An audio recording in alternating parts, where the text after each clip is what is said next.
Téléspectateurs de Bloc 221 TV, bonjour et bienvenue. C'est l'heure de la revue de l'actualité. Le ministère des Infrastructures et des Transports terrestres et aériens organise à partir de ce lundi un séminaire de 4 jours portant sur la préparation des états généraux des transports publics, annonce un communiqué du département. La cérémonie d'ouverture prévue à partir de 8h30 au stade de Maître Abdoulaye Wade de Diamniadio sera présidée par Malick Ndiaye, ministre des Infrastructures et des Transports terrestres et aériens, précise la même source. Le communiqué renseigne que ce séminaire de 4 jours réunissant plusieurs participants issus du monde du transport routier a pour objectif d'harmoniser les positions des différents acteurs du secteur. Pour rappel, le ministre a annoncé ce samedi que son département va procéder à l'intensification des contrôles routiers et au renforcement des sanctions pouvant aller jusqu'à l'emprisonnement ou au retrait du permis de conduire en cas d'accident de la route. Après la journée sans presse décrétée par une partie des médias du Sénégal, le 13 août dernier, le président de la République a ordonné le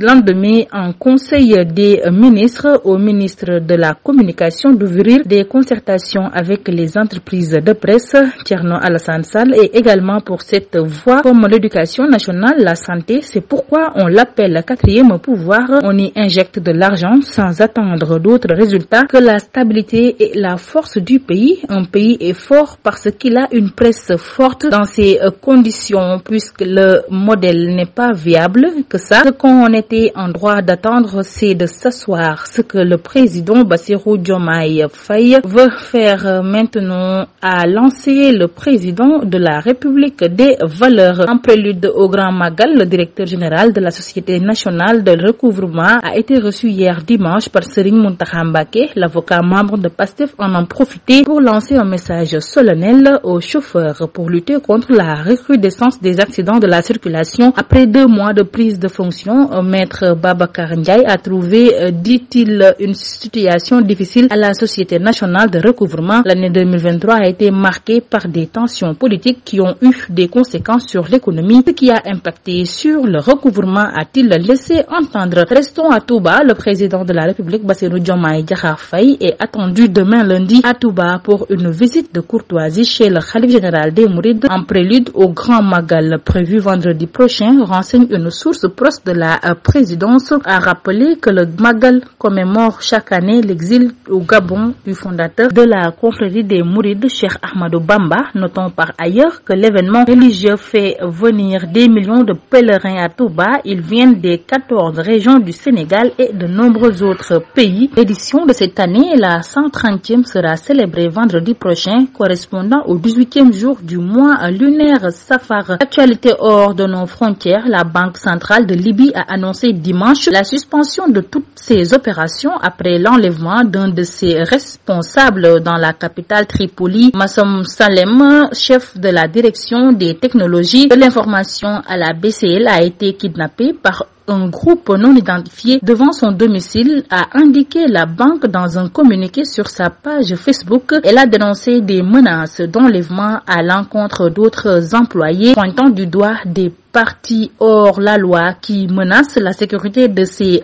employés et le bon fonctionnement du secteur bancaire. L'enlèvement du responsable de la BCL intervient une semaine après un rassemblement de dizaines de personnes, parfois armées, devant le siège de la banque à Tripoli pour en expulser le gouverneur Edik El-Kebir. Un Israélien a été tué dimanche, a annoncé l'hôpital dans lequel il avait été admis après une attaque dans une colonie juive en Cisjordanie, voisine d'un village palestinien, récemment théâtre d'une descente meurtrière de colons. La victime résidait à Kedomim, près du village palestinien de Jit, où des colons ont tué un jeune palestinien jeudi soir, selon le ministère de la Santé palestinien. Cette attaque survient dans un contexte de violence croissante en Cisjordanie depuis le début de la guerre entre Israël et le Hamas le 7 octobre. Depuis lors, au moins 635 Palestiniens Palestiniens ont été tués par l'armée israélienne ou des colons selon le décompte de l'AFP. Le chef de la diplomatie américaine est arrivé ce dimanche soir en Israël, rapporte l'agence France Presse, pour tenter de faire avancer les négociations autour d'un cessez-le-feu à Gaza assorti de la libération d'otages contre des prisonniers palestiniens. Anthony Blinken doit rencontrer lundi le premier ministre israélien Benjamin Netanyahu, le ministre de la Défense Yoav Gallant et le président Isaac Herzog. En sport, le Jaraaf de Dakar a fait un pas sérieux vers la qualification pour le deuxième tour de la Coupe CAF. En déplacement en Sierra Leone, le club de la Médina a battu en match aller les East End Lions de Freetown 1-0. C'est Pape Souleymane John qui a marqué le but du Jaraaf sur une magnifique passe décisive de Serigne Mokhtar Koita à la 75e minute. Avec cette victoire, à l'extérieur de Jaraaf prend une bonne option avant le match retour prévu le 25 août prochain à Dakar. C'était tout, mesdames et messieurs. Nous vous donnons rendez-vous très prochainement. D'ici là, restez avec nos programmes Bloc 221 TV.